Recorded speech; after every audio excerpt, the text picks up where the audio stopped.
आलम ज़ुबान पर आपको खुश आमदीद। और English to Urdu vocabulary section में लफ्ज है ऑर्फन, ORPHAN। ऑर्फन का मतलब है यतीम, जिसके माँ बाप ना हो। यानी कि अगर कोई बच्चा है या कोई भी शख्स है जिसके माँ बाप फौत हो गए हों तो उसको कहते हैं orphan. Since he is an orphan, so please immediately arrange some job for him. क्योंकि वो एक यतीम है, इसलिए बराए मेहरबानी जितनी जल्दी हो सके उसके लिए जॉब का बंदोबस्त कीजिए। We must treat orphan children with love and compassion. हमें यतीम बच्चों के साथ मोहब्बत और हमदर्दी वाला रवैया इख्तियार करना चाहिए। They have some reserved seats for orphans in their company.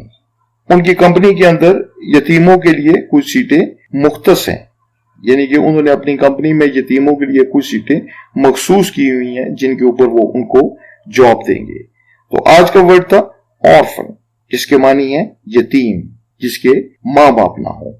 अल्लाह ताला सबके वालिदैन को, उनके माँ बाप को सलामत रखे। Good luck to you.